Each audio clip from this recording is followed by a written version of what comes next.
ijazah Bapak asli ya? Bambang Surojo ya. Bambang Surojo. Bambang Surojo ya. Pak Jokowi. Seberapa kenal Anda dengan Pak Jokowi? Saya cukup kenal dengan beliau karena saya teman sekolah. Main bola bareng Pak? Ya kalau olahraga. Kalau olahraga. Pak, kalau Bapak temannya Pak Jokowi? Saya dengan Pak Jokowi, beliau itu pintar, cerdas. Kemudian yang kedua, beliau itu sangat berempati dengan teman-temannya. Yang ketiga, beliau itu orangnya pendiam. Iya, itu kesan yang saya tangkap. Agendanya sebagai saksi atau gimana? Agenda saya kebetulan saya ada di Jakarta, saya dari Solo. Di Jakarta, kemudian ada berita sidang ini, makanya saya datang ke sini. Berarti Pak, Bapak memang dari Solo sudah menyiapkan ijazah Bapak? Ini selalu ada di tas saya. Kenapa Pak? Selalu ada di tas saya.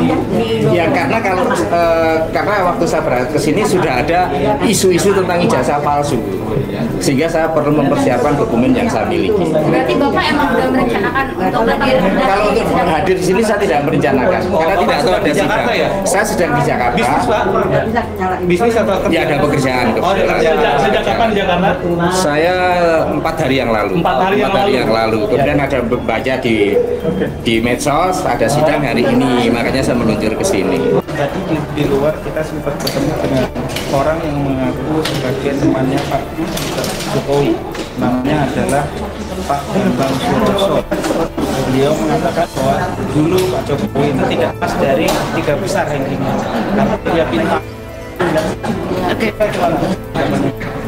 Kalau kita bisa definisikan nggak arti pintar? Pintar dan pandai beda. Pintar dan cerdas beda. Pintar tidak cerdas, pintar tidak pandai. Jadi pintar yang mana dulu? Pintar yang bagaimana dulu?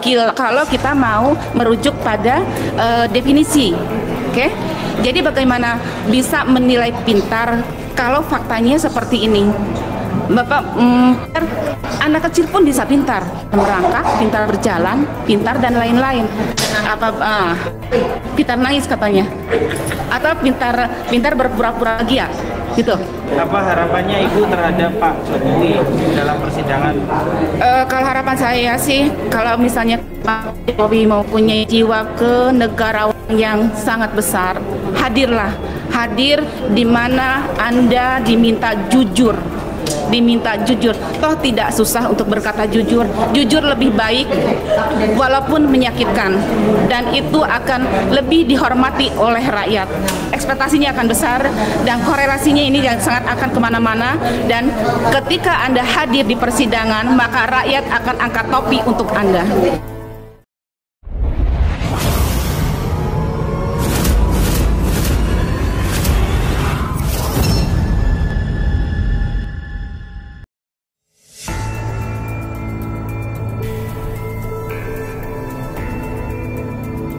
Puluhan orang padati ruang sidang gugatan ijazah palsu Presiden Joko Widodo pada tanggal 18.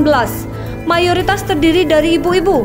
Pantauan cnnindonesia.com di lantai 3 PN Jakarta Pusat, mereka terlihat tampak antusias untuk menyaksikan sidang perdana tersebut. Tak jarang beberapa dari mereka bersuah foto dan menayangkan video suasana sidang melalui ponsel masing-masing. Ini ngomong-ngomong, Jokowi datang nggak ya? Seru salah seorang ibu yang kemudian dijawab tidak oleh rekan-rekannya. Setelah menunggu sekitar 15 menit lamanya, Panitera Pengadilan dan Pengamanan Dalam menginformasikan bahwa ruang sidang dipindah ke lantai 2. Terlihat Edi Sujana memimpin tim hukum penggugat dalam perkara perdata ini. Sebagai informasi, gugatan dugaan ijazah palsu Jokowi dilayangkan oleh Bambang Trimulyono pada Senin tanggal 3. Gugatan telah terdaftar dengan nomor perkara 592-PDT-G 2022 PN Jakarta Pusat. Klasifikasi perdata adalah perbuatan melawan hukum.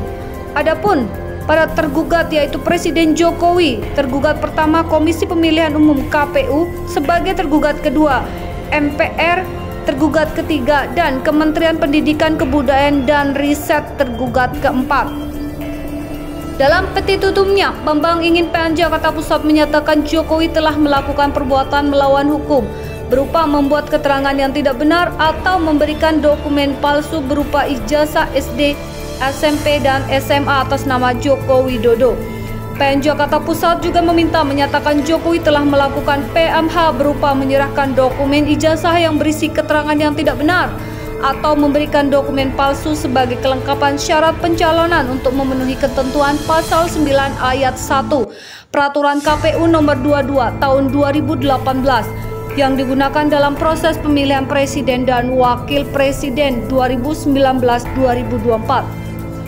Tidak lama melayangkan gugatan tersebut, tepatnya pada Kamis tanggal 13, Bambang ditangkap Baris Krim Polri di Hotel Sofian Tebet, Jakarta Selatan atas kasus dugaan ujaran kebencian dan penodaan agama. Bambang bersama dengan Suginur Raharja alias Gus Nur ditetapkan sebagai tersangka. Keduanya telah ditahan penyidik Baris Krim Polri.